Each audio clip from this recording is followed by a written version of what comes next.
Hi, welcome to my YouTube channel. ಇವತ್ತು ನಾನು ಈರುಳ್ಳಿ ಬೋಂಡ ಹೆಂಗೆ ಮಾಡೋದು ಅಂತ ತೋರಿಸ್ಕೊಡ್ತಾ ಇದ್ದೀನಿ. ತುಂಬ ಚೆನ್ನಾಗಿರುತ್ತೆ ಅದು ಈರುಳ್ಳಿ ಬೋಂಡ. ಅದಕ್ಕೆ ಏನೇನು ಇಂಗ್ರೀಡಿಯೆಂಟ್ಸ್ ಬೇಕಂತ ಹೇಳ್ತೀನಿ. ದೊಡ್ಡದು 2 ಈರುಳ್ಳಿ ತೊಗೊಂಡಿದ್ದೀನಿ ನಾನು ಇದಕ್ಕೆ. ಮತ್ತು ಕಡಲೆ ಹಿಟ್ಟು 1 ಕಪ್ ತೊಗೊಂಡಿದ್ದೀನಿ. ಇದು ಚಿಕ್ಕದು 4 ಟೇಬಲ್ ಸ್ಪೂನಷ್ಟು ಅಕ್ಕಿ ಹಿಟ್ಟು ತೊಗೊಂಡಿದ್ದೀನಿ. ಹಸಿರು ಮೆಣಸಿನ್ಕಾಯಿ ಕಟ್ ಮಾಡ್ಕೊಂಡಿದ್ದೀನಿ, ಒಂದು 6ರಿಂದ 7. ಮತ್ತು ಸಬ್ಬಾಕ್ಸಿ ಸೊಪ್ಪು ಮತ್ತು ಕೊತ್ತಂಬರಿ ಸೊಪ್ಪನ್ನ ತೊಳೆದು ಸಣ್ಣಗೆ ಹಚ್ಚಿಟ್ಕೊಂಡಿದ್ದೀನಿ. ಮತ್ತು ಸಾಲ್ಟು ಮತ್ತು ಇದು ಸೋಡಾ ಇಷ್ಟೂ ಹಾಕ್ಕೊಂಡು ಮಿಕ್ಸ್ ಮಾಡ್ಕೊಳ್ಳೋಣ, ಕಲಿಸ್ಕೊಳ್ಳೋಣ. ಇವಾಗ ಈರುಳ್ಳಿ ಹಾಕ್ಕೊತಾ ಇದ್ದೀನಿ.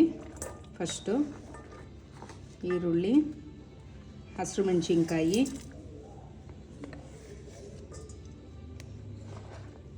ಮತ್ತು ಇದು ಸೊಪ್ಪು ಹಚ್ಕೊಂಡಿದ್ದೀನಲ್ಲ, ಆ ಸೊಪ್ಪು ಅದು ಹಾಕ್ಕೊಳ್ಳೋಣ. ಮತ್ತು ಇದಕ್ಕೆ ಕಡಲೆ ಹಿಟ್ಟು ಹಾಕ್ಕೊಳ್ಳೋಣ. ಕಡಲೆ ಹಿಟ್ಟು ಸ್ವಲ್ಪ ಎತ್ತಿಕೊಳ್ಳೋಣ, ನೋಡಿಕೊಂಡು ಕಲಸೋವಾಗ ಇನ್ನೊಂದು ಸ್ವಲ್ಪ ಹಾಕ್ಕೊಳ್ಳೋಣ. ಇದಕ್ಕೆ ಒಂದು 4 ಟೇಬಲ್ ಸ್ಪೂನಷ್ಟು ಅಕ್ಕಿ ಹಿಟ್ಟು ಹಾಕ್ಕೊಳ್ಳೋಣ. ಅಕ್ಕಿ ಹಿಟ್ಟು ಹಾಕಿದ್ರೆ ಗರಿಯಾಗಿ ಬರುತ್ತೆ, ಚೆನ್ನಾಗಿ ಬರುತ್ತೆ. ಮತ್ತು ರುಚಿಗೆ ತಕ್ಕಷ್ಟು ಉಪ್ಪು ನೋಡ್ಕೊಂಡು ಹಾಕ್ಕೊಳ್ಳಿ. ಮತ್ತು ಇದಕ್ಕೆ ಚಿಟಿಕೆ ಸೋಡಾ, ಸ್ವಲ್ಪನೇ ಸೋಡಾ ಹಾಕ್ಕೊಂಡಿದ್ದೀನಿ. ಇಷ್ಟನ್ನು ಇವಾಗ ಫಸ್ಟೆಲ್ಲ ಇದು ಮಾತ್ರ ಮಿಕ್ಸ್ ಮಾಡ್ಕೊಳ್ಳೋಣ, ಆಮೇಲೆ ನೀರು ಸೇರಿಸ್ಕೊಳ್ಳೋಣ. ಇದೆಷ್ಟು ಚೆನ್ನಾಗಿ ಮಿಕ್ಸ್ ಮಾಡ್ಕೊತೀವೋ ಅಷ್ಟು ಚೆನ್ನಾಗಿ ಬೋಂಡ ಟೇಸ್ಟು ಚೆನ್ನಾಗಿ ಬರುತ್ತೆ.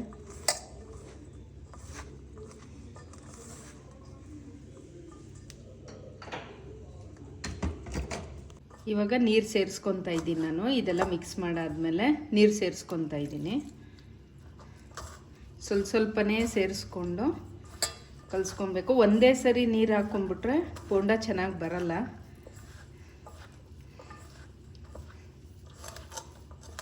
ಸ್ವಲ್ಪನೇ ನೀರು ಸೇರಿಸ್ಕೊಂಡು ಕಲಿಸ್ತಾ ಇರಬೇಕಿದು.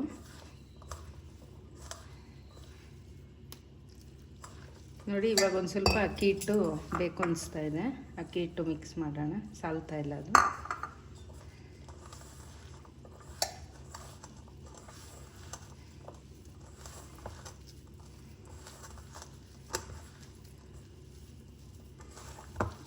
ನೋಡಿ, ಇವಾಗೆಲ್ಲ ಹದವಾಗಿ ಕಲಿಸ್ಕೊಂಡಿದ್ದೀನಿ. ಸ್ವಲ್ಪ ಗಟ್ಟಿ ಕಲಿಸ್ಕೊಬೇಕು, ಜಾಸ್ತಿ ತೆಳ್ಳಗೆ ಮಾಡ್ಕೊಬಾರ್ದು. ಹಿಂಗೆ ಉಂಡೆ ಮಾಡ್ಕೊಳೋ ಥರ ಹಿಂಗೆ ಬರಬೇಕು. ಹಿಂಗಿದ್ರೆ ಬೋಂಡ ಚೆನ್ನಾಗಿ ಬರುತ್ತೆ. ಇವಾಗ ಕಲಿಸ್ಕೊಂಡಿರೋದು ರೆಡಿಯಾಗಿದೆ. ಇದನ್ನು ಉಂಡೆ ಮಾಡಿ ಬೋಂಡ ಹಾಕೋಣ. ಕಾದಿದೆ ಎಣ್ಣೆ, ಮೀಡಿಯಮ್ ಫ್ಲೇಮಲ್ಲಿ ಬೇಯಿಸ್ಕೊಳ್ಳೋಣ.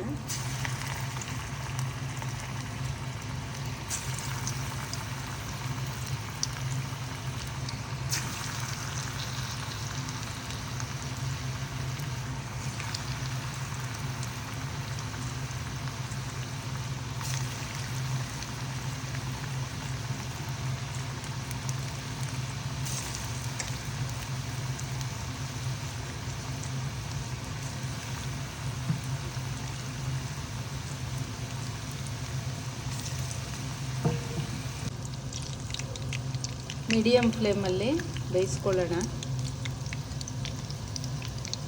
ಜಾಸ್ತಿ ಹೈ ಫ್ಲೇಮ್ ಇಡಬಾರ್ದು, ಸೀದೋದಂಗೆ ಆಗೋಗ್ಬಿಡುತ್ತೆ.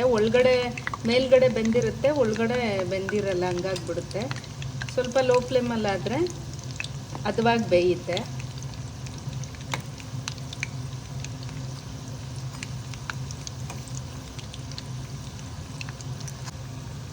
ಸಬ್ಬಾಕ್ಸಿ ಸೊಪ್ಪು ಹಾಕಿರೋದ್ರಿಂದ ತುಂಬ ಫ್ಲೇವರ್ ಎಲ್ಲ ಚೆನ್ನಾಗಿರುತ್ತೆ, ಮತ್ತು ರುಚಿನೂ ಚೆನ್ನಾಗಿ ಬರುತ್ತೆ ನಮಗೆ. ಮತ್ತು ಅದು ಹೆಲ್ತ್ಗೂ ತುಂಬ ಒಳ್ಳೆಯದು ಸಬ್ಬಾಕ್ಸಿ ಸೊಪ್ಪು. ನಾನಂತೂ ತುಂಬ ಯೂಸ್ ಮಾಡ್ತೀನಿ ಅದು. ಉಪ್ಪಿಟ್ಟು, ಬೋಂಡ ಎಲ್ಲದಕ್ಕೂ, ರೊಟ್ಟಿ, ಅಕ್ಕಿ ರೊಟ್ಟಿ ಎಲ್ಲದಕ್ಕೂ ಯೂಸ್ ಮಾಡ್ತೀನಿ. ಸಬ್ಬಾಕ್ಸಿ ಸೊಪ್ಪು ತುಂಬ ಒಳ್ಳೆಯದದು. ಅದು ಸಬ್ಬಾಕ್ಸಿ ಸೊಪ್ಪಿನ ಬೋಂಡ ತುಂಬ ಅಂದರೆ ತುಂಬ ಚೆನ್ನಾಗಿರುತ್ತೆ. ಟೇಸ್ಟು ಚೆನ್ನಾಗಿ ಬರುತ್ತೆ. ಮತ್ತು ನಾವು ಸೊಪ್ಪು ಜಾಸ್ತಿ ತರಕಾರಿ ಸೊಪ್ಪು ಎಲ್ಲ ಯೂಸ್ ಮಾಡಬೇಕಲ್ವ, ಎಲ್ಲದರಲ್ಲೂ ನಾವು ಹೆಚ್ಚಾಗಿ ಬಳಸಿದ್ರೆ ಹೆಲ್ತ್ಗೆ ಒಳ್ಳೆಯದು. ಹಾಗಾಗಿ ಸೊಪ್ಪು ಜಾಸ್ತಿ ಇಂಥದಕ್ಕೆಲ್ಲ ನಾವು ಬಳಸ್ಕೊಂಡ್ರೆ ಆರೋಗ್ಯಕ್ಕೂ ತುಂಬ ಒಳ್ಳೆಯದು. ಹಾಗಾಗಿ ಆದಷ್ಟು ಇಂಥವಕ್ಕೆಲ್ಲ ಸೊಪ್ಪುಗಳು ಯೂಸ್ ಮಾಡಿಕೊಂಡ್ರೂ ಚೆನ್ನಾಗಿರುತ್ತೆ, ತುಂಬ ಚೆನ್ನಾಗಿರುತ್ತೆ ಬೋಂಡ. ನಮ್ಮ ಮನೇಲಿ ತಿಂದಿರೋರೆಲ್ಲ ಕೇಳ್ತಿರ್ತಾರೆ ನೆಕ್ಸ್ಟ್ ಬಂದಾಗ ಬೋಂಡನೇ ಮಾಡಿಕೊಡಿ, ಈರುಳ್ಳಿ ಬೋಂಡ ಮಾಡಿಕೊಡಿ ಅಂತ. ಅಷ್ಟು ಇಷ್ಟಪಡ್ತಾರೆ ನಮ್ಮ ಮನೆಗೆ ಬರೋರು. ಒಂದ್ಸರಿ ಟ್ರೈ ಮಾಡಿ ನೋಡಿ ನೀವು, ತುಂಬ ಚೆನ್ನಾಗಿರುತ್ತೆ ಇದು. ಚೆನ್ನಾಗಿ ಕಲಿಸ್ಕೊಬೇಕು, ಗಟ್ಟಿಯಾಗಿ ಕಲಿಸ್ಕೋಬೇಕಷ್ಟೆ. ನೋಡಿ ನೋಡಿ ಇವಾಗ ಆಗಿದೆ, ಬೆಂದಿದೆ. ಇವಾಗ ಸರ್ವ್ ಮಾಡ್ಕೊಳ್ಳೋಣ. ನೋಡಿ ಎಷ್ಟು ಚೆನ್ನಾಗಿ ಬಂದಿದೆ. ಬಿಸಿ ಬಿಸಿ ಬೋಂಡ ರೆಡಿಯಾಗಿದೆ.